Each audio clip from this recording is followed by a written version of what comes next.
स्वागत है आपका इंडिया डेली में। मैं हूं आपके साथ विवेक शांडिल्य। डिजिटल अरेस्ट या साइबर ठगी, ये एक ऐसा टर्म है जिससे आप हमेशा से रूबरू होते रहे होंगे, या इस बारे में आपने सुना होगा, या इस बारे में आपने खबर पढ़ी होगी। डिजिटल अरेस्ट और साइबर ठगों का एक ऐसा चक्रव्यूह है जिसमें फंसकर कई लोग अपनी गाढ़ी कमाई गंवा रहे हैं। देश में लगातार डिजिटल अरेस्ट के मामले बढ़ रहे हैं। छात्रों, बुजुर्गों से लेकर आईटी प्रोफेशनल और बड़े अधिकारी तक साइबर ठगों के शातिराना जाल में फंस रहे हैं। स्कैमर फ्रॉड के लिए ऐसा जाल बिछाते हैं कि पढ़े लिखे और जागरूक लोग भी चंगल में फंस जाते हैं। कभी मोटी कमाई का लालच, कभी धमकी देकर ब्लैकमेल।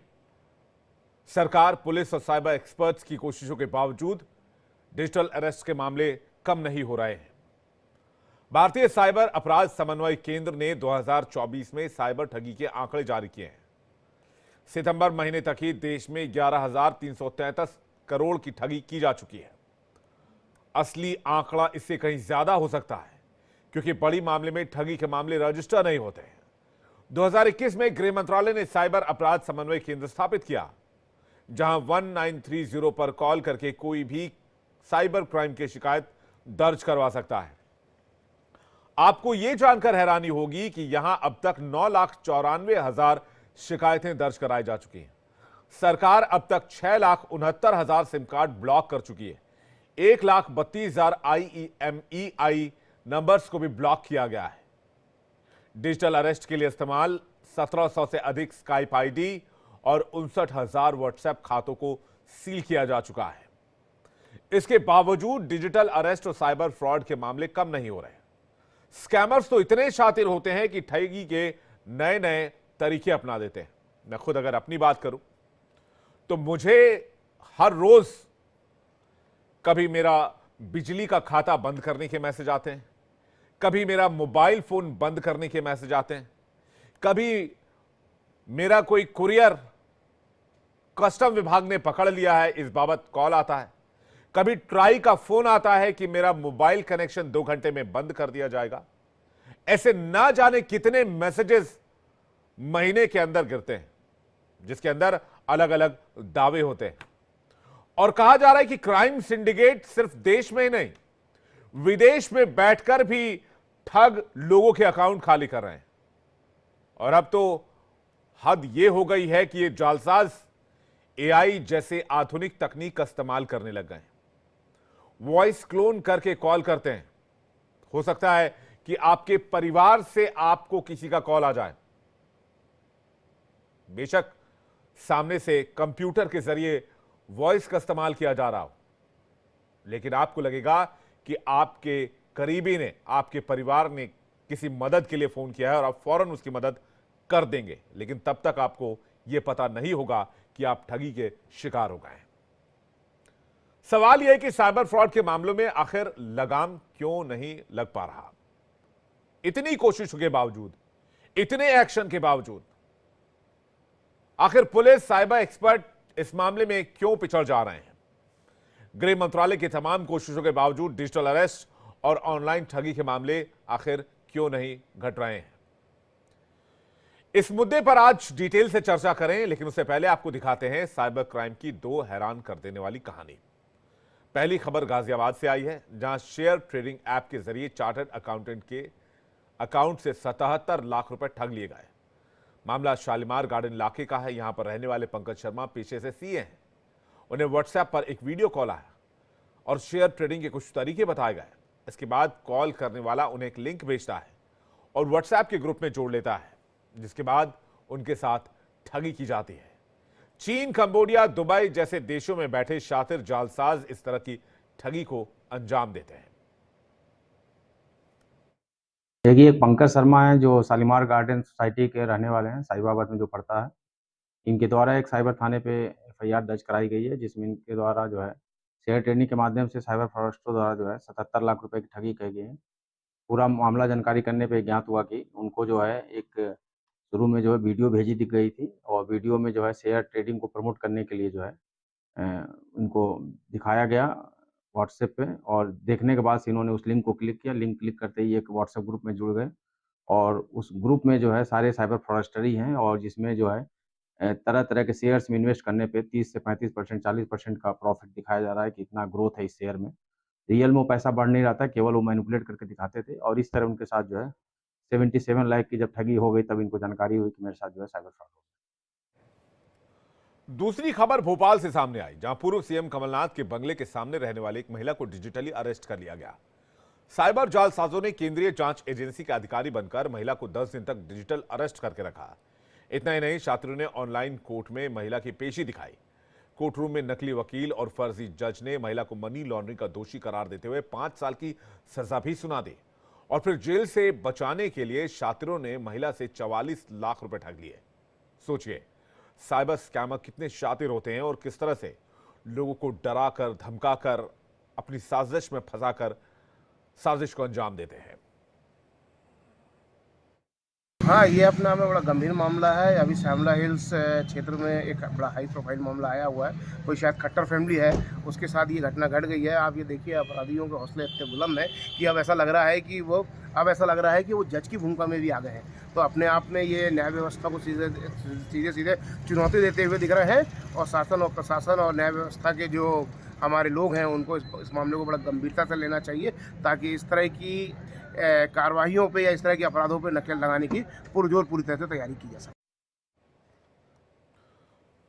लेकिन दोस्तों, मैंने कई मामले ऐसे देखे हैं जिसमें लोग अब जागरूक होने लग गए हैं और लोग जब इन लोगों से सवाल पूछते हैं, इनको एक्सपोज करते हैं, तो ये गाली गलौज और धमकी तक पर उतर आते हैं और ये तक कहते हैं कि आप हमारा कुछ नहीं बिगाड़ सकते और खुलेआम चैलेंज करते हैं। डिजिटल अरेस्ट का जाल सबसे ज्यादा खतरनाक है। पिछले दिनों आगरा में एक महिला टीचर को डिजिटली अरेस्ट किया गया। ठगों ने कहा कि आपकी बेटी सेक्स रैकेट में पकड़ी गई है, तुरंत 1 लाख रुपए ट्रांसफर कर दो, नहीं तो जेल भेज दिया जाएगा। महिला टीचर को इस कदर सदमा लगा कि हार्ट अटैक से उसकी मौत हो गई। सोचिए, हालात किस कदर भयावह होते जा रहे हैं। पिछले 10 महीने में पूरे देश में डिजिटल अरेस्ट के 92,000 से ज्यादा मामले सामने आए और 2,140 करोड़ रुपए की ठगी की गई। शातिर ठग हर दिन 214 करोड़ रुपए घर से बैठे लूट ले रहे हैं। पिछले 6 महीने में सिर्फ दिल्ली वालों से स्कैमर्स ने 452 करोड़ रुपए ठगे हैं। सवाल यह है कि इन ठगों पर लगाम कैसे लगे। सरकार की हर कोशिश क्या नाकाम साबित होती जा रही है, क्योंकि जालसाज विदेश में बैठकर रैकेट चलाते हैं और इसलिए एजेंसियां हाथ पर हाथ धरे बैठी रह जाते हैं। इस पर बातचीत करने के लिए सौरभ दुबे, राजनीतिक विश्लेषक, हमारे साथ हैं। पवन दुग्गल, साइबर एक्सपर्ट, हमारे साथ हैं। एलन राव, पूर्व डीसीपी दिल्ली, हमारे साथ हैं। ऋषि मिश्रा, वरिष्ठ पत्रकार, इस वक्त हमारे साथ हैं। और शशांक झा, वकील, सुप्रीम कोर्ट, हमारे साथ थोड़ी देर में जुड़ेंगे। अनिरुद्ध बापत, भोपाल से साइबर क्राइम के शिकार एक व्यक्ति हैं, वो इस वक्त हमारे साथ जुड़े हुए हैं। अनिरुद्ध बापत का ही सबसे पहले रुख करेंगे, जो कि भोपाल से हमारे साथ जुड़ रहे हैं। अनिरुद्ध, क्या हुआ था आपके साथ और कैसे साइबर ठगों ने आपको शिकार बनाया, जरा दर्शकों को बताइए और जागरूक भी कीजिए। जी, परसों सुबह करीब 11 बजे के अराउंड मेरे पास एक कॉल आया। +97 का नंबर था उसमें, तो थोड़ा सा हिचकिचाहट के साथ मैंने कॉल तो उठा ही लिया, क्योंकि ऐसे कॉल तो आजकल आम हो गए हैं, मतलब फोन पे आना। तो फोन तो उठा ही लिया। मुझे फोन पे रिकॉर्डेड एक वॉइस आई, जिसमें वो बोला गया कि आपका फोन नंबर ब्लॉक किया जाएगा, सिम ब्लॉक होने वाली है, कृपया, मतलब कि अगर आपको और जानकारी चाहिए तो 9 नंबर दबाइए। रिकॉर्डेड वॉइस थी। तो मैंने 9 दबाया, तो फिर एक टेलीकॉलर से बात हुई, जिसने मुझे बोला कि आपके जो सिम है, आधार कार्ड है, उससे एक और सिम ली गई है मुंबई के किसी एड्रेस पे, जिससे कि हैरेसमेंट और ब्लैकमेलिंग के कॉल किए जा रहे हैं किसी लोगों को। तो ऑब्वियसली बात है कि थोड़ा सा इंसान तो हिचकिचा तो जाता ही है, बट ठीक है, मुझे पे पहले भी ऐसे कॉल आए तो थोड़ा सा अंदाजा था कि ये क्या हो सकता है। तो मैंने भी थोड़ा सा सोचा कि मैं और जानकारी लूं इस बारे में। तो उसने मुझे FIR नंबर भी बताया, उसने मुझे एड्रेस बताया, उसने मुझे फोन नंबर भी बताया कि मेरा कौन सा फोन नंबर है जो वहां पे चालू किया गया है और जिससे ब्लैकमेलिंग के कॉल्स आ रहे हैं। तो ऐसे करके टेलीकॉलर ने मुझे थोड़ा सा अपने बातों में उलझाने की कोशिश की और थोड़ा सा शायद डराने की भी कोशिश की, क्योंकि ये बोल के कि FIR हो गई है आपके खिलाफ, तो आपको मुंबई थाने में, अंधेरी थाने में रिपोर्ट करना होगा अगले 2 घंटों के अंदर जी। अब अगले 2 घंटे के अंदर तो पहुंचना तो मुश्किल था ही, मतलब नामुमकिन ही है मेरे लिए तो जी। जैसे कि मैं भोपाल में रहता हूँ। तो मैंने उनको बताया कि ऐसा तो पॉसिबल नहीं है, आप कुछ बताएं और कोई उपाय है तो वो टेलीकॉलर मुझे बोलता है कि ठीक है, एक दूसरा उपाय ये है कि आपको ई स्टेटमेंट देना होगा एक पुलिस इंस्पेक्टर के सामने, अंधेरी पुलिस के इंस्पेक्टर से आपको मैं कनेक्ट कराऊंगा और आप वो ई वेरीफाई कर लेंगे, बेसिकली ई स्टेटमेंट ले लेंगे आपसे, ऑनलाइन स्टेटमेंट ले लेंगे। जैसे ये टेलीकॉलर ने बोला तो मैं 100% श्योर हो गया था कि ये डिजिटल अरेस्ट का ही मामला है, क्योंकि वो ऑनलाइन बुलाने की बातें कर रहे थे और इंस्पेक्टर से बात कराने की बातें कर रहे थे, जो कि मुझे नहीं लगता कि असली दुनिया में ऐसा होता है। बट समझ में आ गया था उस टाइम पे मुझे कि डिजिटल अरेस्ट का ही मामला है। ठीक है, फिर भी मैंने जालसाज के साथ चलता गया। मैंने बोला ठीक है, आप कनेक्ट करवाइए और मैं बात करता हूँ इंस्पेक्टर से, मैं ही स्टेटमेंट देने को तैयार हूँ। फिर उन्होंने मुझे वो इंस्पेक्टर से कनेक्ट करवाया। 5 मिनट बाद इंस्पेक्टर का बेसिकली कॉल आया, अंधेरी पुलिस थाने से बोल रहे थे शायद, तो ऐसा ऐसा उन्होंने बताया मतलब। तो उनका कॉल आया और मुझसे थोड़ी सी जानकारी मांगने लग गए कि ये सिम आपकी है क्या, और आपने कहा मतलब कब आप आए थे मुंबई, या फिर ऐसे कुछ कुछ जानकारी मांगने की कोशिश की। फिर मुझे कहते हैं कि लाइए अब अपना आधार कार्ड दिखाइए, क्योंकि आपको ई स्टेटमेंट देना है। तब फिर मैंने सोचा कि अब बहुत हो गया, अब मैं अपनी कोई पर्सनल जानकारी तो लीक नहीं होने दूंगा। तो फिर मैंने उनका सोचा कि चलिए अब बहुत हो गया, इसको बंद करते हैं कॉल को। तो मैंने उनसे मजाक में पूछा कि आपको ये सेटअप करने में तो बहुत वक्त लगता होगा। तो फिर शायद कहीं वो हिचकिचा गया जो भी जालसाज था, और फिर जी। उसने फोन काट दिया। कई बार ये ऐसे थी मामले कुछ। भी सामने आते हैं। मेरा खुद इनकाउंटर हुआ था ऐसे ठगों से फोन के जरिए। तो जब मैंने उनको एक्सपोज करना शुरू किया तो उन्होंने मुझे धमकी देनी शुरू कर दी। उन्होंने कहा कि आप हमारा कुछ नहीं बिगाड़ सकते, आपको जो करना है कर लो, आप अपनी सरकार से शिकायत करो, आपको दिक्कत हो रही है, आपको परेशानी हो रही है अगर, लेकिन आप ऐसे कॉल्स को रोक नहीं सकते हो। मतलब बेसिकली वो आपके साथ एक तरह से काउंटर उस पर उतर आते हैं डिबेट पर, और ये कहने लगते हैं कि भाई आप हमारा कुछ बाल बांका नहीं कर सकते हो, आपको जहां कंप्लेन करनी है, जिसके पास कंप्लेन करनी है वहां कर दो। और जब उसको उनको कहा जाता है कि भाई हमने आपका फोन कॉल रिकॉर्ड कर दिया, तो उस पर भी धमकी देते हैं, कहते हैं कि अगर आपने इसको लीक करा तो हम आपकी सारी पर्सनल जानकारी सोशल मीडिया पर डाल देंगे। जी आप यकीन नहीं मानेंगे, कॉल कटने के बाद जो हुआ वो तो और भी मतलब हैरान करने वाला था। कॉल कटने के बाद उसको मुझे दोबारा वॉइस कॉल आया व्हाट्सएप पे, जो कि मैं हाँ। रिकॉर्ड नहीं कर पाया। वॉइस कॉल में वो बंदा मुझे कहता है कि आपको समझ में आ गया था कि हम गेम खेल रहे हैं, तो आप क्यों इसको कंटिन्यू करते रहे। मैंने बोला मैं सिर्फ इसलिए कंटिन्यू करता रहा क्योंकि इतनी देर कम से कम कोई और बेचारा बच जाएगा, आधे घंटे मैंने आपका टाइम वेस्ट किया तो शायद कोई और बच जाएगा। हाँ। तो उसको भी समझ में आ गई बात। फिर कहता है कि अच्छा आप ये बता दीजिए बस आखिरी बार कि हमसे गलती कहाँ हुई, ताकि हम उसको सुधार लें। तो इस बात पे मुझे हंसी आ गई, फिर मैंने फोन काट दिया कि अब मैं उनको थोड़ी सुधारने जाऊँ। हाँ। नहीं, अब मतलब तो उसको इतना था आप कि तो वो अपनी पुलिस गलती तक, पूछ रहा था कि मुझे बताइए। अनिरुद्ध, आप तो पुलिस तक पहुंचे। कई लोग, जैसे अभी हमने एक भोपाल का केस बताया जिसमें एक महिला के सामने जज भी बिठा दिया गया, उसको 5 साल का दोषी भी करार दे दिया गया, और कई दिनों तक उन्होंने डिजिटली अरेस्ट रखा। अनिरुद्ध, आप हमारे साथ बने रही, क्योंकि काफी लोग भी हमारे साथ, काफी मेहमान भी इस वक्त हमारे साथ जुड़े हुए हैं। सौरभ दुबे हैं, पवन दुग्गल हैं, एलन राव हैं, ऋषि मिश्रा है, शशांक झा हैं। तो सबसे पहले दुग्गल साहब का रुख करेंगे। हालांकि उनको मैं अभी स्क्रीन पर नहीं देख पा रहा हूं। मैं एलन राव साहब का रुख करता हूं, उसके बाद बाकी मेहमानों का रुख करूंगा। राव साहब, ये बड़ा खतरनाक पैटर्न बनता जा रहा है, और आज के दौर में डिजिटली हमने जितना राइज किया या दुनिया ने किया है, और अब तो एआई तकनीक भी आ चुका है, उसके साथ साथ ये थ्रेट बहुत जबरदस्त निकलकर सामने आया है। और मुझे नहीं लगता है कि मोबाइल फोन रखने वाला कोई भी इंसान आज की तारीख में इससे अछूता होगा। राव साहब, क्यों बढ़ रहे ऐसे मामले? नमस्कार आपके सभी व्यूअर्स को। और ये बहुत ही अहम मुद्दा इसने आपने चैनल ने उठाया, क्योंकि आज की डेट में ऐसा क्राइम लगातार बढ़ रहा है।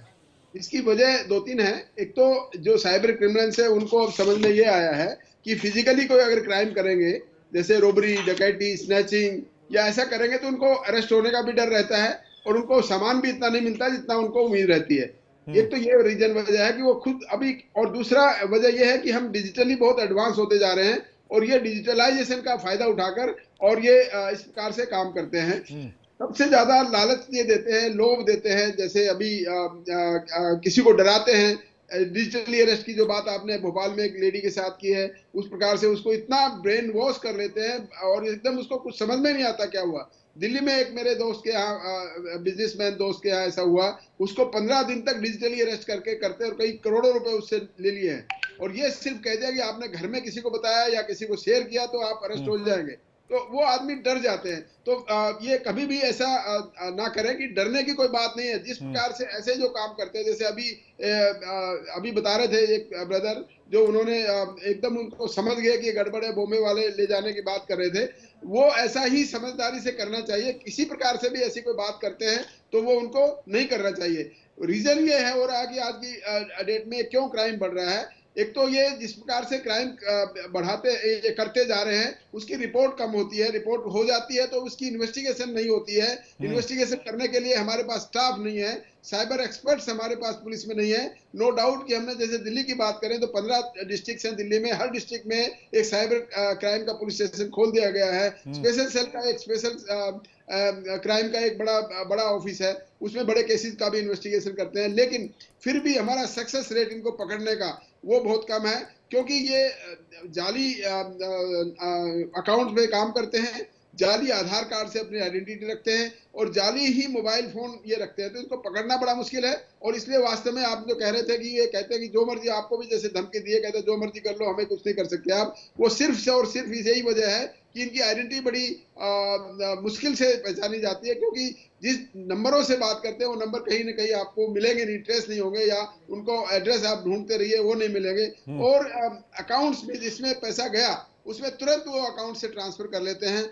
इसका एक ही सॉल्यूशन है कि जो ही ऐसा क्राइम किसी के साथ होता है तो वो 1930 जो हेल्पलाइन है उस पर करें, और cybercrime.gov.in है उस पे करें, MHA की ये एक पोर्टल है, उस पे आप करेंगे तो आपको तुरंत वो जो पैसा अगर ट्रांसफर कहीं हुआ है तो वो रुक जाएगा, विद इन सम टाइम वो रुक जाएंगे।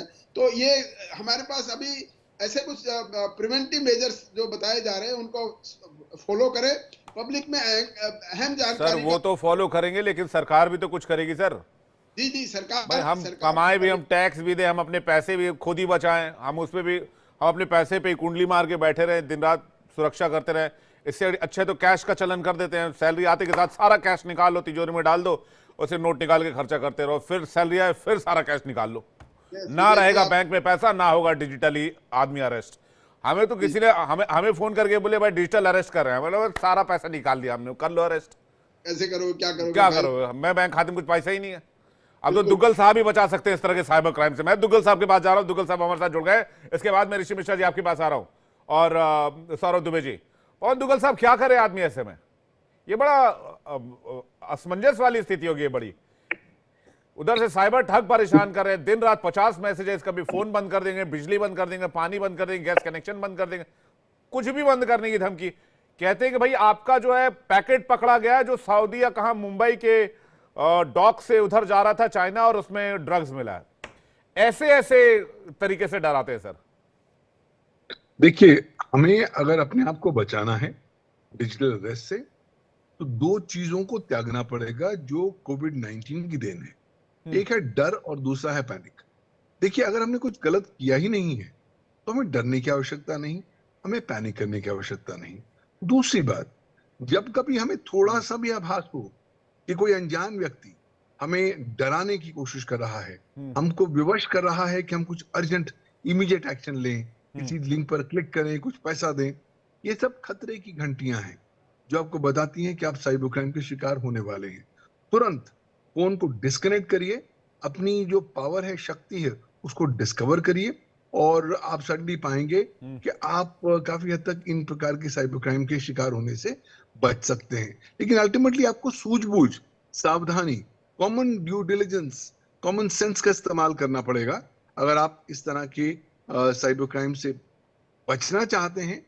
और कहीं ना कहीं अब आपको ना ये फियर ऑफ मिसिंग आउट है, इसको टाटा बाय बाय कहने की आवश्यकता है।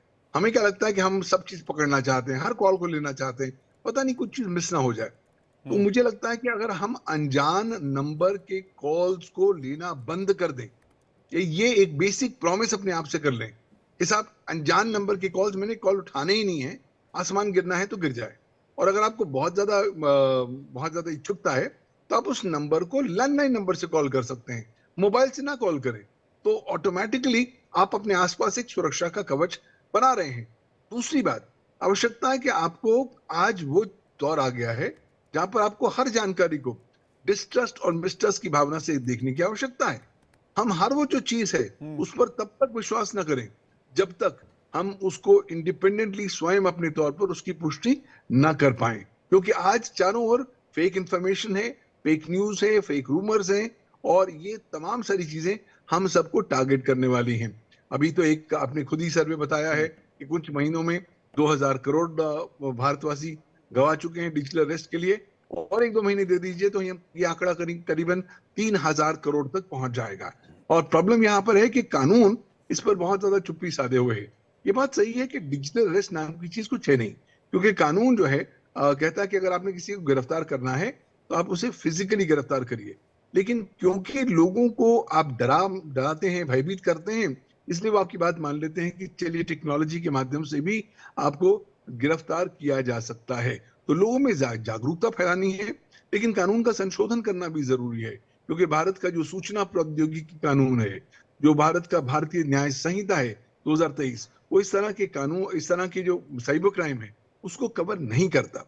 तो इफेक्टिवली आपको कानून में उसको एक कवरेज लानी है, आपने वर्तमान कानून के प्रावधानों को इफेक्टिवली इन्फोर्स करना है, आपने अपने आप को याद दिलाना है कि भारत की साइबर क्राइम कन्विक्शन रेशो बहुत ज्यादा कम है, लेस देन 1% है।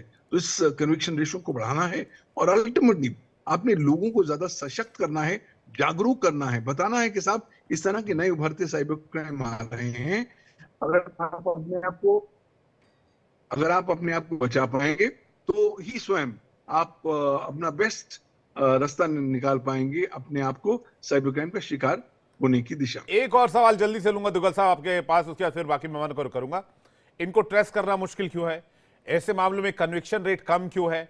ऐसे मामलों में सरकार कहां मजबूर हो जाती है? इन मामलों में ट्रेस करना इसलिए मुश्किल है क्योंकि अधिकांश से साइबर क्रिमिनल्स आज वर्चुअल प्राइवेट नेटवर्क्स का इस्तेमाल करते हैं। अधिकांश से जो साइबर क्रिमिनल्स हैं वो डार्क नेट का इस्तेमाल करते हैं, ताकि उनको आइडेंटिफाई करना बिल्कुल असंभव सा हो जाए। दूसरी बात, सरकार क्या कर रही है? सरकार को बहुत कुछ काम करने की आवश्यकता है। सरकार कुछ काम कर भी रही है, अपने जन अवेयरनेस कैंपेन्स चला रही है, विभिन्न प्रकार की जो स्टेट पुलिस हैं वो लोगों को डिजिटल अरेस्ट के बारे में बता रही हैं। लेकिन प्रॉब्लम है, चुनौती बहुत बड़ी है। जनसंख्या 140 करोड़ प्लस है, और हम बात कर रहे हैं जो हम काम कर रहे हैं वो शायद वर्तमान जो चुनौतियों से डील करने में पूरी तरीके से सक्षम नहीं है। तीसरी बात, मुझे लगता है कानून में तुरंत आपको संशोधन लाना पड़ेगा, क्योंकि ये उभरते हुए जो साइबर क्राइम्स हैं आप इफेक्टिवली कानून में कवर कर नहीं सकते। और अगर आपको कन्विक्शन रेशो लेनी है तो कानून को इफेक्टिवली इन्फोर्स करना पड़ेगा, अमेंड करना पड़ेगा। लेकिन जब तक होता है लोगों को जागरूक करिए, और तभी आपके चैनल का जो प्रोग्राम है अत्यंत सराहनीय है, क्योंकि आप इस प्रोग्राम के माध्यम से लोगों की जो जागरूकता है वो बढ़ा रहे हैं, और वो अत्यंत मुझे लगता है अप्रिशिएबल है। और इस तरह की गतिविधि मैं जल्दी से सौरभ दुबे, उसका ऋषि मिश्रा के पास जा रहा हूं। सौरभ दुबे जी, आखिर लाचारी क्यों है इतनी साइबर क्राइम को लेकर? देखिए, निश्चित रूप से एक बहुत बड़ा चैलेंज है ये समाज के सभी व्यक्तियों के लिए, चाहे वो किसी भी तरह से, कोई इससे बचा कोई भी नहीं है, चाहे वो बड़े मंत्री हों, चाहे वो जो है सिविल सर्विसेज के बड़े लोग हों, मतलब अधिकारी हों, अधिकारी पद पे हो, शिक्षक हो, मीडिया जगत हो, मैं हूं, कोई भी है। इस तरह की जो घटनाएं हो रही हैं वो दिन प्रतिदिन हो रही हैं, और उसका सामना जो है वो लोगों को करना पड़ रहा है। मैं बहुत सम्मान करता हूं जो आपके यहाँ साइबर अभी एक्सपर्ट बैठे थे उनका, जो लेकिन मैं एक बात मानता हूं कि जो साइबर एक्सपर्ट बैठ करके जो राय देते हैं, क्या वो जनता को सही मायने में जो है उससे कोई लाभ मिलने वाला है? मुझे तो नहीं लगा इनकी बातों से। तो मैं ये मान के चलता हूं कि जिस प्रकार से एक बहुत बड़ा चैलेंज बन के उभरी है ये समस्या, और इस समस्या के निवारण की अगर हम बात करें, देखिए सरकार क्या कर रही है। सरकार तो मेरे ख्याल से सरकार ने एक citizen financial cyber fraud reporting and management system बनाया था, और अंडर 14C के तहत जो है, और उसमें 10 लाख से ज्यादा लोग अब तक जो समस्याएं वो अपने रजिस्टर्ड करा चुके हैं। वहां पर कुछ पैसे भी जो है मतलब मुझे लगता है 3,500 करोड़ के आसपास की रिकवरी भी हुई है। लेकिन चूंकि भारत एक बहुत विशाल देश है, इसकी जनसंख्या जो है वो लगभग हम लोग 140 करोड़ के आसपास हैं, और ऐसे में जो इतनी बड़ी समस्या है, तो इस जो भारत सरकार के ये सिस्टम है ये कितना प्रभावी तरीके से काम करते हैं, इस पर भी विचार और विमर्श की आवश्यकता निश्चित रूप से है। अब आ जाते हैं कि जिस प्रकार से घटनाएं हो रही हैं, देखिए उन्होंने एक चीज बताई कि आपको जैसे कोविड में हमने किया था कि सतर्क रहने की जरूरत है, लेकिन कुछ घटनाएं तो ऐसी हो रही हैं कि जैसे आप पे भी कॉल आती है, मेरे पे भी कॉल आती है कि आपका एक जो है पैकेट आया हुआ है, पार्सल आया हुआ है, रसिया से आया, यहाँ से आया। इसके अलावा अन्य और तरह की कॉलें भी आती हैं। एक कॉल ऐसी आती है कि बोलेंगे कि आपके पिताजी का नाम ये है, बिल्कुल आपके पिताजी का नाम वही होगा, आपका पूरा विवरण दिया जाएगा। उसके बाद आपसे जो है वो कहा जाएगा कि आपने जो है आपको ये राशि तुरंत जमा करनी है, आप इसको जमा करवा दीजिए। मैं मानता हूं, हम लोग समाधान के लिए बैठे हैं। मेरा मानना यह है कि जो भी इस तरह के जितने भी पहलू निकल करके आ रहे हैं, सरकार तो इस पर काम कर ही रही है। जागरूकता भी अपना जो है तमाम, उसमें आप मेट्रो स्टेशन पे जाएंगे, रेलवे स्टेशन पे जाएंगे, बस स्टैंड पे जाएंगे, उनके जो होर्डिंग्स लगी होती है उसमें साइबर क्राइम के बारे में लिखा होता है। तमाम तरह से जागरूकता अभियान चलाया जा रहा है। लेकिन साथ ही साथ जो इसके अंदर मीडिया का तंत्र है आपका, मैं चाहूंगा कि इस पे जिस प्रकार से आपने आज एक प्रोग्राम किया है, बहुत ही सराहनीय ये कदम है आपका। इसी तरह से प्रतिदिन अगर आप लोग जो है 10 मिनट 15 मिनट की जो है इस तरह का विषय लेकर के लोगों के बीच में जागरूकता अभियान चलाएंगे जी, तो मुझे सौरभ लगता दुबे है जी, कि सारा कहीं ना काम हम कहीं ही लोग कर सरकार- दें, आप लोग कुछ मत करिएगा। नहीं कर रहे हैं ना, सरकार तो कर रही है। सरकार का तो मैंने आपको क्या बताया करे? कि क्या सरकार क्या किस करे? प्रकार क्या के कर कदम रही उठा रही है? है। नहीं, क्या सरकार करे? क्या करे? हर आदमी के लिए चुनौती है, सरकार के लिए से बड़ी चुनौती है। भाई हम कमा रहे हैं, हम टैक्स दे रहे हैं, हमारा पैसा हमें ठग लिया जा रहा है। देखिए, सरकार में अभी आपके दिल्ली पुलिस के यहाँ पर डीसीपी साहब पूर्व एल राव साहब बैठे हुए हैं, उन्होंने भी आपको बताया। आपके चैनल में वकील साहब बैठे हैं, वो भी आपको बताएंगे। सरकार तो एक फोरम बनाया था 2021 के अंदर, मैंने बताया आपको, और बड़ी मात्रा में पैसे की रिकवरी भी हुई। 3,500 करोड़ की रिकवरी जो है वो हुई है। 10 लाख आप लोग रजिस्टर्ड आप हुए लोग हैं। डीपीडीपी एक्ट क्यों नहीं इसको अमल में ला रहे हैं? एक्ट तो आ चुका है, देखिए, digital personal data protection act. जब डेटा सुरक्षित रहेगा तो जानकारी भी सुरक्षित रहेगी। जानकारी सुरक्षित मतलब आदमी सुरक्षित, उसका पैसा सुरक्षित। जो आपने कही कि आपके ठग को पता था कि आपका नाम क्या, आपके पिता का नाम क्या है, आपकी माता जी का नाम क्या है, ये जानकारी लीक किसने की भाई? इसके गर्दन को पकड़ने की आवश्यकता है, इसके कॉलर को पकड़ने की आवश्यकता है। तुम्हारी हिम्मत कैसे हुई ये जानकारी मेरी लीक करने की, मेरी जानकारी वहां तक पहुंचाने की? देखिए, निश्चित रूप से जो वर्तमान सरकार है और इसके पहले भी सरकार रही है, उन्होंने भी अपना काम किया है। आप डाटा लीक होने की जो बात कर रहे हैं, ये जो डेटा है बड़े पैमाने पर लीक हुआ, ये पहले की जो सरकारें थी, पूर्व सरकारें हैं, उन्होंने इस पर जो है कंट्रोल करने के लिए कोई सिस्टम बनाया नहीं था, जिसके माध्यम से जो है तमाम डेटा जो है लोगों के लीक अच्छा। हुए। अब जो सरकार वर्तमान में नेहरू जी की नरेंद्र गलती मोदी रही होगी? सरकार है, जी सॉरी, नहीं कह रहा हूं नेहरू जी की गलती रही होगी। नहीं, मैं नेहरू जी की तो नहीं कह रहा, मैं तो कह रहा हूं पिछली सरकार की, मनमोहन जी की सरकार की बात कर रहा हूं। अच्छा। आप बहुत पीछे चले गए नेहरू जी की। देखिए, जो वास्तविकता है उसको तो बताना पड़ेगा। देखिए क्या है ना, ये गंभीर विषय है, और इस गंभीर विषय पे जो वास्तविकता से अगर हम डाटा की बात कर रहे हैं, तो डाटा में जिन लोगों ने गड़बड़ी की, जिस प्रकार से आप तरह तरह की बातें कर रहे हैं। वास्तविकता और गंभीरता दोनों में मैं अभी भी खड़ा हूं, लेकिन आप वास्तविकता से और ज्यादा गंभीरता की बात की है। ये वास्तविकता से citizen ज्यादा financial- काल्पनिक दुनिया, वर्चुअल वर्ल्ड में घूम रहे हैं आप। देखिए, हमें हमारे पैसे की सुरक्षा की जिम्मेदारी तो लेगा ना कोई, हमें प्रोटेक्शन तो दीजिए। देखिए, मैं आपकी बात को बिल्कुल गंभीरता से सुन रहा हूं और मैं उसका जवाब भी दे रहा हूं। ऋषि मैं मिश्रा इसलिए जी। कह रहा हूं हाँ। कि citizen financial cyber fraud reporting and management system बनाया गया सरकार के द्वारा। अरे 2021 क्या में। फायदा जब 214 करोड़ की रोज ठगी हो रही है? क्या करें सिस्टम का, कहां ले जाएं? बिल्कुल इस पर गंभीरता से काम करने की जरूरत है। बिल्कुल, मैं ठीक मान रहा हूं कि है, इस पर गंभीरता से काम करने की जरूरत है। ऋषि मिश्रा जी, मैं एक आपको जो हमारे राजनीतिक विश्लेषक साहब वर्तमान सरकार को डिफेंड कर रहे थे, वर्तमान सरकार हो या पूर्व सरकार हो, कानून आप बना दीजिएगा, कानून को एग्जीक्यूट नहीं कीजिएगा ग्राउंड लेवल पे, तो यही नतीजे आएंगे। मैं एक आपको डाटा देता हूं विवेक जी, कि जनवरी से मार्च 2023 की 3 माह के अवधि में देश के 21 लाख बैंक खातों से डेटा चोरी हुई है। ये मैं नहीं कर रहा हूं, जनसत्ता का रिपोर्ट कर रहा है। देखिए, ये मेरा रिपोर्ट नहीं है, जनसत्ता का रिपोर्ट। हाँ। तो आप समझ सकते हैं कि आपका जो डाटा है वो कितना सुरक्षित। बैंक से ही लीक हो जा रहा है। कमाल चल रहा भाई साहब। बैंक से डेटा लीक हो रहा, लोगों के अकाउंट में कितने पैसे, सब जानकारी बाहर है। विवेक जी, जैसे आप कोई कार लेते हैं, हाँ, अरे कोई कार खरीदते आपको हैं, कैसे पता? आपको कई कंपनियों से फोन कैसे आ जाता है इंश्योरेंस के लिए? हाँ, ये बात है। कई कंपनियों डाटा कहीं ना कहीं लीक होता, तभी तो आपके पास कॉल आता है। मैं तो डर गया था ऋषि भाई। 2024 मैंने एक घर से ऑफिस आने जाने के लिए एक छोटी कार खरीदी अभी, सीएनजी पर चलने वाली। मैं डर गया। आपको कैसे पता चल गया? मतलब आपको भी कहीं किसी नेक्सस पे जुड़े हुए हैं पता होगा, आप भी किसी नेटवर्क में है क्या? हम भी साइबर क्राइम में है। ये खबर मेरे बैंक ने लीक कर दी क्या? भाई साहब, मेरे पास पैसे ऐसे नहीं है लोन पे लिए कार, लोन के डिटेल भेज दूंगा आपको। देखिए इनका सुनिए, तंत्र सुनिए। कितना मजबूत है, कांग्रेस का तंत्र कितना मजबूत मैं विवेक जी मैं हाँ। एक वाक्य बता रहा हूँ। पटना के एक रिटायर्ड प्रोफेसर वो फर्जी सीबीआई अधिकारी बन के एक व्यक्ति फोन करता है हम्म, और ये कहता है कि आपका जो मामला है मनी लॉन्ड्रिंग का बनता है, और उनके विभिन्न अकाउंट से दबाव बना के 3,07,00,000 रुपया निकाल लिया गया। ये बहुत दिनों की बात नहीं है, नवंबर 2024 की बात। ये पटना में पटना विश्वविद्यालय के रिटायर्ड प्रोफेसर के साथ जो वाकया हुई है उसका मैं आपके साथ ये विवरण शेयर कर रहा हूँ। जी आप समझ सकते हैं कि हम लोग कितने सुरक्षित है। कानून आप बना दीजिएगा। आप एक, मैं सौरभ दुबे जी को हालात नहीं मालूम है, एक आपका मोबाइल चोरी हो जाता है, आप थाने में जाइए, थाने में एक ही डटा हुआ है, कंप्लेन होता है कि मोबाइल खो गया। भाई मोबाइल खो नहीं जाता है, मोबाइल चोरी भी हो जाता है तो एफआईआर में क्या लिखाता है कि मोबाइल खो गया।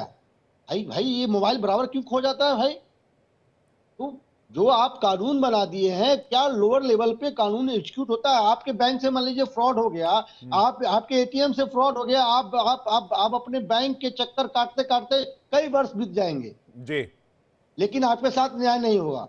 तो कानून बनाने से नहीं, आपको लोगों को जागरूक बनाना होगा। कानून बनाइए, कानून को सख्ती से लागू कीजिए। ठीक है, हमारे साथ ऐसे साझा का प्रभाव। ऋषि भाई वापस आ रहा हूं। हमारे साथ शशांक झा, वकील सुप्रीम कोर्ट भी इस वक्त हमारे साथ जुड़े हुए हैं, लेकिन पहले सौरभ दुबे कुछ कहना चाह रहे हैं, उसके बाद मैं शशांक जी के पास जा रहा हूं। सौरभ दुबे। विवेक जी देखिए इनकी मानसिकता साफ साफ जो है ऋषि मिश्रा जी की जाहिर होती है कि कह रहे कानून बनाने की क्या जरूरत है। मतलब ये मना कर रहे हैं कि कानून बनाना ही नहीं चाहिए, क्योंकि इन्होंने कोई कानून बनाया ही नहीं था। इन्होंने अपने समय में जितनी आपराधिक घटनाएं होती थी, भैया बाल का खाल मत निकालिए, सौरभ भाई बाल का खाल मत निकालिए आप। नहीं, आप सुनिए, इन्होंने अपने मुंह से वक्तव्य दिया है। आज जितनी आपराधिक घटनाएं होती थी उसका ये जो है एफआईआर होने भी नहीं देते थे। इन्होंने झूठ बनाया था। ये तो आईपीसी जो धाराएं लगाते थे, इसमें तो तमाम परिवर्तन हुए। तमाम ऐसे सड़े कुचले कानून को मोदी सरकार ने परिवर्तित किया है और तमाम ऐसे कानून को खत्म करके नए कानून की व्यवस्था लागू की गई है, जिसके अंदर ये डिजिटलाइजेशन वाली जो बात है, भारतीय साइबर अपराध समन्वय केंद्र 14C की स्थापना की गई है। मैं कह रहा हूँ बार-बार जो है, तो इस जब कानून ये बना हुआ है, इसी के अंतर्गत तो रिकवरी होगी। अरे कानून को लागू कौन करेगा? कानून को लागू कौन करेगा? कानून को लागू कौन करेगा? करने आते हैं, बकवास करने आते हैं डिबेट में। 2021 में कानून लागू हो चुका है मेरे मित्र। 10 लाख चमचा सरकार का चमचागिरी करना छोड़ दीजिए। 3,000 सरकार का चमचागिरी करना छोड़ दीजिए। आप जानकारी सुख दुख में भागीदारी निभाइए। चमचागिरी सरकार का आप तो कह रहे हैं कानून ही नहीं बनना चाहिए। आप तो कह रहे हैं कानून ही नहीं बनना चाहिए। बताइए कानून नहीं बनना चाहिए, झूठ बोलते हैं। अभी कहा कि कानून रिवाइंड करके दिखाइए इनको, आप रिवाइंड करके दिखाइए। मैंने कब कहा कानून नहीं बनना चाहिए? कानून बनना चाहिए, लेकिन कानून को लागू कौन करेगा? 31 करोड़ रुपए की रिकवरी हुई है। नरेंद्र मोदी पद्मश्री दे देगा, गवर्नर बना देगा। हाँ, भारतीय साइबर अपराध समन्वय केंद्र 14C के माध्यम से। तो इस प्रकार से देखिए, ऐसा जरूरी नहीं है कि आप यहाँ पर मीडिया में कुछ बोले, बाहर कुछ बोले। मैं तो आपको कह रहा हूँ कि आदरणीय राहुल गांधी जी दुबे भाई देखिए, पॉलिटिकली लड़ने से इस पे कोई फायदा नहीं है। मैटर समझिए बहुत गंभीर है। 12 लाख शिकायतें दर्ज कराई गई हैं, 11,000 करोड़ रुपए की ठगी हो चुकी है। विवेक जी, मैंने 11,000 करोड़ में लिखने में कितने शून्य आते हैं, ये सवाल अभी पूछा जाए तो अभी शून्य गिनने में हम लोगों को आधे घंटे का वक्त लग जाएगा और शो खत्म हो जाएगा। 11,000 करोड़ और नवंबर तक का डेटा है जिसमें 12 लाख शिकायतें दर्ज हुई हैं।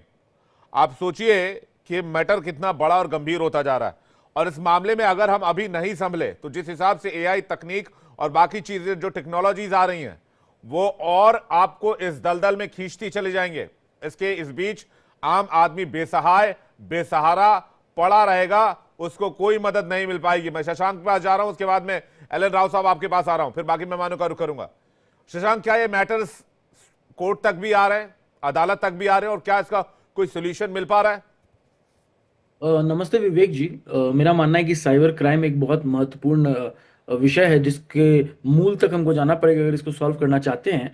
लेकिन कुछ सजेशंस मुझे लगता है कि प्रैक्टिकल है और कुछ नहीं है। ऋषि जी आपके शो में भी कह रहे थे प्रैक्टिकल सॉल्यूशन की बात, और मैं बिल्कुल सहमत हूं, क्योंकि उनके पहले जो साइबर एक्सपर्ट ये कह रहे थे कि अननोन कॉल्स मत उठाइए, और अननोन कॉल्स उठाना एकदम जीरो कर दीजिए और लैंडलाइन से कॉल करिए, एकदम प्रैक्टिकल नहीं है। क्योंकि पहला, आज के डेट में लैंडलाइन कितने ही लोग के घर में होता है। दूसरा, सबके हाथ में मोबाइल है और कई बार ऐसा होता है कि नंबर सेव नहीं है, कभी बैंक से कॉल आ रहा है, कभी डिलीवरी बॉय का कॉल आ रहा है, स्विगी, जोमेटो, ब्लिंकिट, फ्लिपकार्ट वगैरह आप यूज करते हैं, उधर से आ रहा है, उबर, ओला से आ रहा है।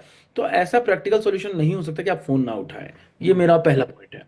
दूसरा, विवेक जी, बिल्कुल कोर्ट आ रहा है मैटर और रेगुलर आ रहा है, बट अनफॉर्चुनेट पार्ट है कि हम अभी भी ना इसके मूल में नहीं जा पा रहे हैं। मैं 2 मिनट लूंगा और मैं एक्सप्लेन करता हूँ। यहाँ पे ना 4 केस हैं, क्या, क्यों, कौन और कैसे।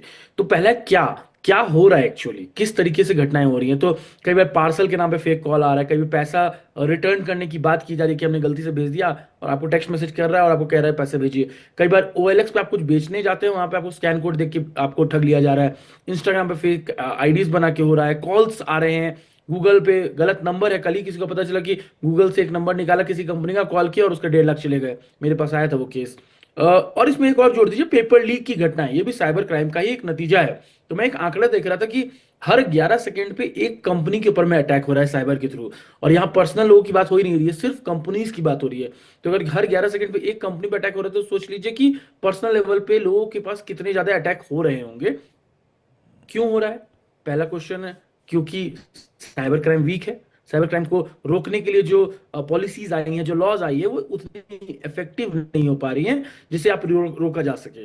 दूसरा, एक बहुत बड़ी खामी मुझे ट्राई में लगती है। ट्राई के पास ये अथॉरिटी है कि DND नंबर अपने में रजिस्टर करें और अननोन अनवांटेड कॉल्स उसके पास नहीं जाए। अगर किसी कंपनी को मैंने DND में डाला है तो उधर से कॉल नहीं आनी चाहिए। अगर मैंने कंप्लीटली कर रखा है तो मेरे को कोई भी अननोन अनवांटेड कॉल नहीं आनी चाहिए। लेकिन क्या है, उसमें ट्राई विफल रहा है। रेगुलर कॉल्स लोग को जा रहे हैं, लोग डिस्टर्ब हो रहे हैं और कई बार स्कैम के शिकार भी इसी वजह से हो रहे हैं, क्योंकि कोई कॉल कर रहा है और कह रहा है हम इस बैंक से कॉल कर रहे हैं और आपका ये है, या हम इस पार्सल वाले से कॉल कर रहे हैं और आपका ये सामान अटका है, या कई बार पुलिस के नाम से फोन कर रहे हैं। तो वो साइबर क्राइम का एक नतीजा है, क्योंकि ट्राई उतना इफेक्टिव काम नहीं कर रहा है जो उसको करना चाहिए। कौन शामिल है?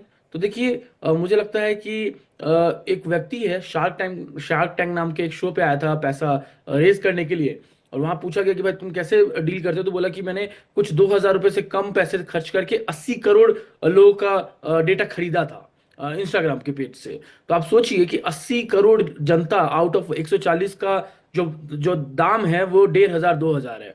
तो दैट शोज कि डेटा प्रोटेक्शन बिल की बात जो आप अभी कर रहे थे वो अभी जी। तक आया नहीं है, वो बहुत अनफॉर्चुनेट पार्ट है। और एक लास्ट बात कि ना, कैसे रोका जाए। देखिए, मेरा मानना है ना, कई बार किसी का साइबर ठगी हो गई और अगर वो cyber.gov.in में जाके रजिस्टर कर सकता है खुद को, और या हेल्पलाइन नंबर में कॉल करता है। लेकिन विवेक जी, होता क्या है कि परसों की घटना है, कोई कॉल करता है तो उसको एक मैसेज भेज दिया जाता है कि आपका कंप्लेंट मैंने रजिस्टर कर लिया।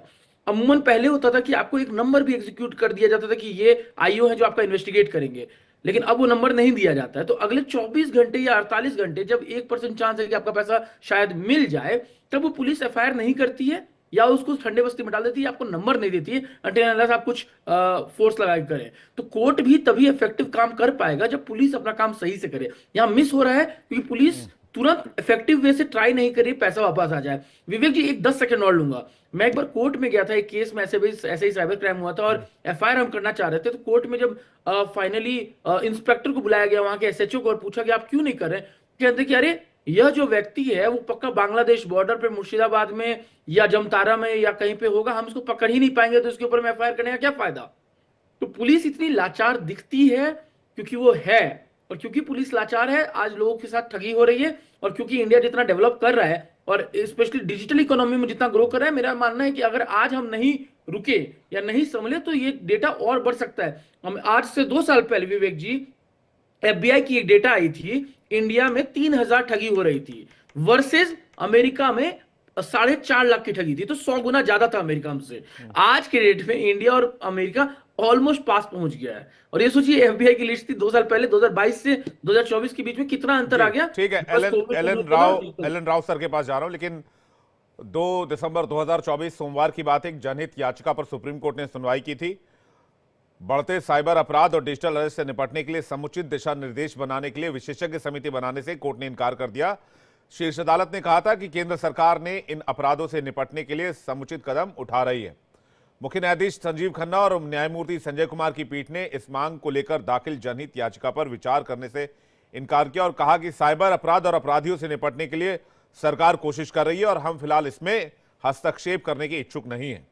उन्होंने याचिकाकर्ता से कहा कि चाहे वो तो अपनी मांग को लेकर केंद्र सरकार के पास सुझाव के तौर पर प्रतिवेदन दे सकती है। यानी कोर्ट इस मामले में सरकार की ओर देख रहा है और ये चाह रहा है कि सरकार इस मामले में कड़े कदम उठाए और इसमें सुधार करे जो भी मामले सामने आ रहे हैं। राहुल साहब का एक छोटा रिएक्शन, उसके बाद ऋषि मिश्रा कुछ कहना चाह रहे हैं। राहुल साहब, शशांक जैसे कह रहे हैं कि पुलिस और साइबर क्राइम को जो विंग लीड करती है वो बहुत इफेक्टिव नहीं है इन मामलों को लेकर। बिल्कुल विवेक जी, ये मैं भी इसके बात से सहमत हूँ, इनकी बात से। और मैं एक ये अभी एग्जांपल उन्होंने दिया है ना कि इंस्पेक्टर ने कोर्ट में आके बताया कि वो जामतारा में है, कहीं बांग्लादेश बॉर्डर पे हम नहीं कर सकते, उस पे कोर्ट को यह संज्ञान लेना चाहिए था, उस इंस्पेक्टर के खिलाफ विभागीय जांच या उसके खिलाफ कार्रवाई करनी चाहिए थी। क्यों नहीं किया? जब कॉग्निजेबल ऑफेंस बनता है तो उस पर पहले एफआईआर दर्ज करो। अगर तुम्हें नहीं मिल रहा तो बात आगे की है, तफ्तीश तो करो। आप पहले ही हाथ खड़े कर देंगे तो ये कोर्ट की भी मैं समझता हूँ जिम्मेवारी बनती है कि ऐसा कोई जवाब देता है उसके खिलाफ एग्जाम्पलरी एक्शन लेकर और इसको पब्लिसाइज करें ताकि पुलिस को पता चले कि ऐसा करने से ऐसा होता है। दूसरी बात यह है कि पुलिस स्टेशन में वास्तव में स्टाफ की कमी है, और जैसा मैंने पहले बताया, स्टाफ भी एक्सपर्ट की कमी है। वो एक्सपर्ट की कमी क्यों है वो सरकार को देखनी चाहिए। और मैं ये कहता हूँ कि जितने भी अगर हमें अनएम्प्लॉयमेंट भी बता रहे हैं और कितने साइबर जो नॉलेज वाले बच्चे हैं अनएम्प्लॉयड हैं, उनको क्यों नहीं भर्ती किया जाता? प्राइवेट लेवल पे करें या उसको भर्ती किया जाए, जो पुलिस ऑफिसर्स भर्ती करें। और साइबर क्राइम का मैं आपको एक एग्जांपल और दे रहा हूं कि अब तो एक डिस्ट्रिक्ट में एक साइबर क्राइम है, आगे आने वाले टाइम में हर थाने में एक साइबर विंग बनाना पड़ेगा। और आगे आगे देख लेना, जब आपने एआई का जिक्र किया तो उसके बाद तो और ज्यादा अभी आगे और राव साहब, मैं भी एक बात रखना चाह रहा था और इस पर आपकी राय चाह रहा था।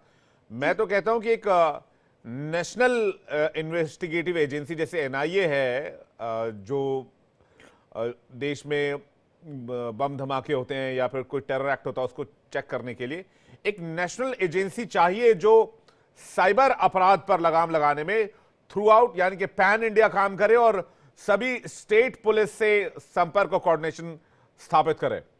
यस, बिल्कुल विवेक जी, बिल्कुल सही आइडिया है ये। क्यों इसकी वजह बता रहा हूं कि जो साइबर क्रिमिनल्स है ऑल ओवर इंडिया कहीं ना कहीं बैठे होते हैं, कहीं ना कहीं छुपे बैठे होते हैं। तो अगर नेशनल लेवल की ऐसी कोई एजेंसी हो जैसे एनआईए है और नारकोटिक्स के लिए एनसीबी है और दूसरी और तरीके की कई एजेंसी जैसी हैं जो नेशनल लेवल पे काम करते हैं, सीबीआई है, ईडी है, ये सारी नेशनल लेवल की उनकी ब्रांचेज अलग अलग स्टेट्स में होती हैं, उनका कोऑर्डिनेशन भी करें और स्टेट्स में भी ये सारी जानकारी स्टेट पुलिस के साथ कोऑर्डिनेट करके, और तब ज्यादा इफेक्टिव हो सकता है।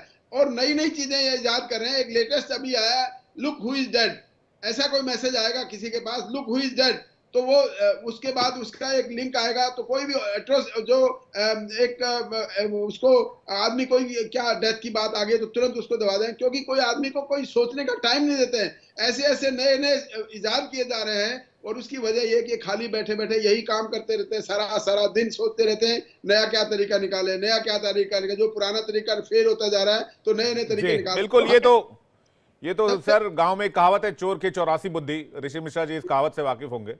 वो ये वही वाला मामला है, वो दिन रात यही करते रहते हैं और इसी काम में तिकड़म भिड़ाते रहते हैं। लेकिन आप सोचिए कि कोरोना के बाद से एक सरप्लस तोहफा भी आप इसे कह सकते हैं कोविड का, हेल्थ प्रॉब्लम्स तो देकर तो गया ही गया, एक साइबर फ्रॉड का एक बड़ा बुके भी देखे गया, चेरी ऑन टॉप इसे कह सकते हैं। ऋषि मिश्रा कुछ कहना चाह रहे हैं, उसके बाद मैं सौरभ भाई आपके पास आ रहा हूँ। ऋषि भाई देखिए विवेक जी, जिस व्यक्ति के साथ साइबर फ्रॉड होता है उसकी पीड़ा समझने की जरूरत है कि उसका पैसे चले गए।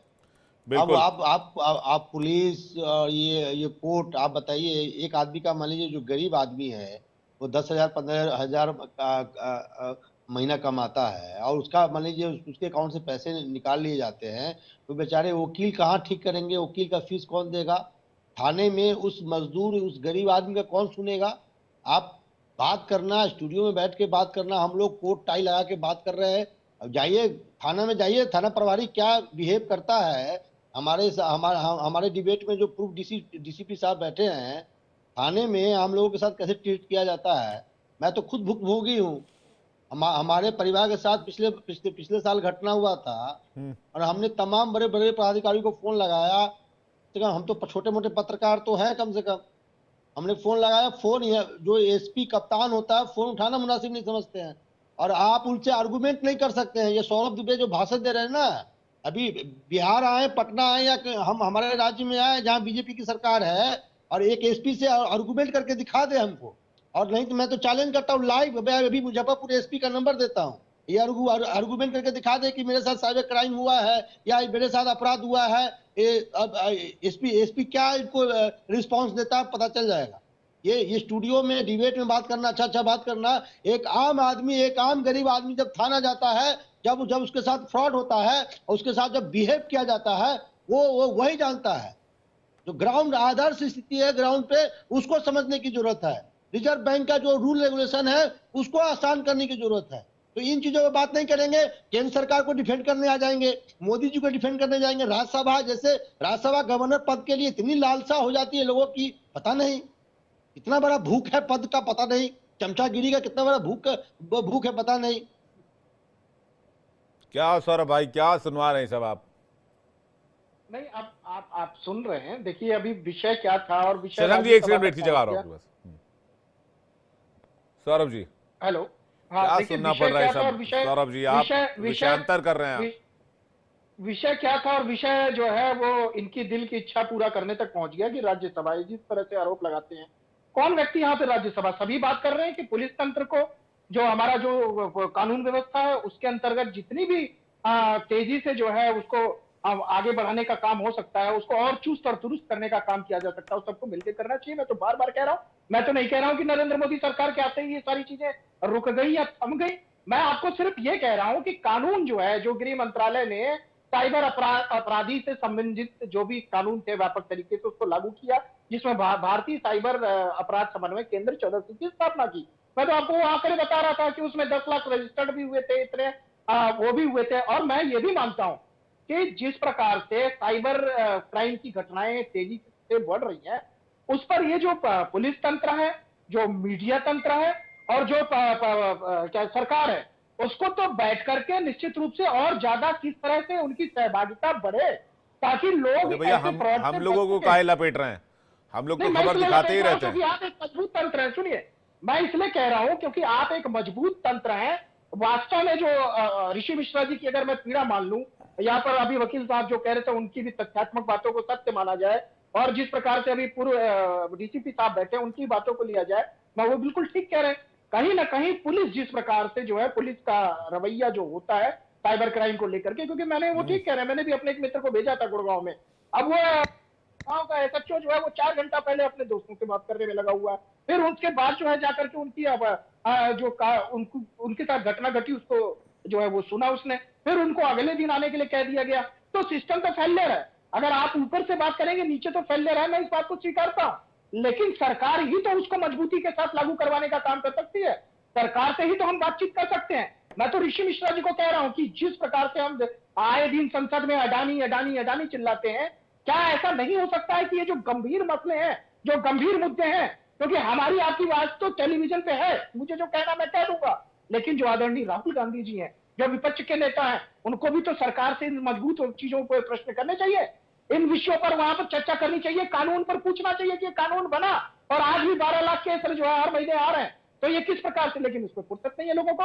वो तो बार बार अडानी अडानी, सरकार सरकार। जिस राज्यसभा की बात आप मेरे लिए कर रहे हैं ना सरकार, वहीं पर वो जो आपके नेता लोग हैं वो कुर्सी के लिए, सत्ता के लिए लालायित हैं। हमारी जो समस्याएं हैं इस पैनल में कौन सुलझाएगा? ये तो सरकार ही सुलझा सकती है। और सरकार से सवाल कौन पूछ सकता है? विपक्षी पूछ सकता है। और सरकार जो काम कर रही है, सरकार तो आंकड़े बार बार जो मैं बता रहा हूं वही सरकार आंकड़े देती है आपको, लेकिन इस पे जो गंभीरता से जो काम करने वाली बात है वो सबको मिलकर करनी पड़ेगी। मीडिया तंत्र को भी करनी पड़ेगी, पुलिस तंत्र को भी करनी पड़ेगी और साथ ही साथ सरकार को भी करनी पड़ेगी। और सरकार निश्चित रूप से, जब सरकार में संसद के पटल पर इन प्रश्नों को पूछा जाएगा, क्योंकि बकायदे मंत्रालय से सेक्रेटरी के हस्ताक्षर होकर के वो उसकी उत्तर लिपि आती है, जब उस मंत्री जब उस प्रश्न का उत्तर देंगे तो उसमें जिस प्रकार से आप कह रहे हैं इतने बड़े आंकड़े आ रहे हैं, और उन आंकड़ों का जवाब अगर उनके पास नहीं होगा तो वो जनता को दिखाई देगा, वो पब्लिक को दिखाई देगा, और वहां पर फिर सरकार को भी मजबूती से काम करने की जो है उसको लगेगा कि यहाँ पर मजबूती से काम करना चाहिए। ये सच्चाई है। जिम्मेवारी तय कीजिए ना, जिम्मेवारी तय कीजिए। जो संबंधित लोग हैं, जिनके जिम्मे इन चीजों का मामला है, सुरक्षा का मामला है, साइबर क्राइम का मामला है, जिम्मेवारी तय कीजिए ना। पॉलिटिकल इंटरफेरेंस के कारण आप पोस्टिंग करते हैं। आप जिले में कप्तान कैसे तैनात होता है, जिले में डीएम कैसे तैनात होता है? विवेक जी भी झारखंड के हैं, मैं बिहार का हूँ, मैं नहीं जानता हूँ क्या? मैं नहीं, सौरभ विवेक जी बोले दीजिए। मैं सौरभ दुबे जी को मुझे दो मैं एक सेकंड सर, एक सेकंड ऋषि भाई, एक सेकंड मैं एक शेर सुनाना चाहता हूं सौरभ भाई को, आप लोग भी सुन लीजिए लगे हाथ। ये शाहब जाफरी का शेर है कि तू इधर उधर की बात ना कर, ये बता कि काफिला क्यों लुटा, तेरी रहबरी का सवाल है, हमें रहजन से गिला नहीं। सौरभ भाई देखिए, मैं भी एक शेर है उसमें कि चूर जो है, धूल जो है वो हमारे चेहरे पे है और हम लोग आईना साफ कर रहे हैं। मैं कहता रहा हूं आपको, मैं भी ऐसे बहुत सारी चीजें बता सकता हूं, इसमें मैं बोलिए तो आपको 5 मिनट तक ऐसे आंकड़े दे रहा हूं, पॉइंट टू पॉइंट, जिसमें विवेक जी देखिए, मैं आपको बार बार कह रहा हूं कि सरकार अगर बच रही है तो विपक्ष के लोग भी भगाने की कोशिश कर रहे हैं मुझसे, और अगर मीडिया मतलब लोगों के पैसे, सौरभ भाई लोगों के पैसे लुट जाएं, लोग आईना भी ना पोछे। नहीं सर, लोगों के आईना पोछिए आप, लेकिन समस्या हमारे साथ खड़ी है, समस्या हमारे साथ खड़ी है, क्या और समस्या है? हमको भी शामिल होना पड़ेगा। विवेक जी, मैं एक आदर्श स्थिति बता रहा हूँ। ठीक है, ऋषि भाई कुछ कहना चाह रहे हो? शशांक जी आपके पास आ रहा हूँ। ऋषि जी, विवेक जी, आप इस चीज से, आपको शायद इस चीज का खबर होगा, ये इन्फॉर्मेशन आपके पास होगा, चाहे कांग्रेस की सरकार हो या बीजेपी की सरकार हो, ये ट्रांसफर पोस्टिंग और जिला तैनाती कैसे होता है ये आपको भी मालूम होगा, हमें भी मालूम है, और डीसीपी साहब को भी मालूम है। मैं एक एग्जाम्पल देता हूँ, हरियाणा में आईएएस खेमका का नाम सुना होगा। आईएएस खेमका का नाम आपने सुना होगा। हुड्डा के समय में यह आरोप लग रहा था कि कांग्रेस सरकार परेशान कर रही है। बीजेपी आई, बीजेपी के कार्यकाल में उस खेमका के साथ क्या हुआ? तो ईमानदार अधिकारियों के साथ न कांग्रेस की सरकार होती है न बीजेपी की सरकार होती है। इनको अपने लोग चाहिए, इनको काम नहीं चाहिए, रिजल्ट नहीं। शशांक जी कुछ कहना चाह रहे थे, सेकंड जल्दी। शशांक जी कुछ कहना चाह रहे थे। दुबे भाई, सौरभ दुबे जी एक सेकंड रुक जाइए। शशांक झा अरे खेमका के लिए मैंने कहा कांग्रेस बीजेपी दोनों जी ठीक है। शशांक विवेक जी, इस चीज को पॉलिटिकल नहीं करना चाहिए, मेरे ख्याल से काफी गंभीर मसला है। कहीं पे बीजेपी की सरकार है, कहीं कांग्रेस की है, कहीं कोई अन्य है, और सेंट्रल में बीजेपी है। माय पॉइंट इज कि नीति आयोग है, नीति आयोग में सब लोग आते हैं, और इस देश की नीति तय होगी अगर इस देश को आपको इकोनॉमिकली। तो मेरा मानना है कि साइबर क्राइम को हम जितने जल्दी सॉल्व करेंगे उतना भला होगा इस देश का और इस देश के वासियों के पैसों का। मुझे लगता है डिजिटल डेटा प्रोटेक्शन के मामले में बहुत गंभीरता से विचार करने की जरूरत है, और जो हालात हैं वो बहुत चिंताजनक है, बहुत मतलब गंभीर हैं, और इस विषय पर हमेशा बात की जानी चाहिए, जिससे न सिर्फ इस मामले में उपाय निकाला जा सके बल्कि लोग भी जागरूक हो सके। आप सभी का बहुत बहुत धन्यवाद, बहुत बहुत शुक्रिया हमारे साथ जुड़ने के लिए। डिबेट में फिलहाल इतना ही, वक्त एक ब्रेक का है, फौरन लौट रहे हैं।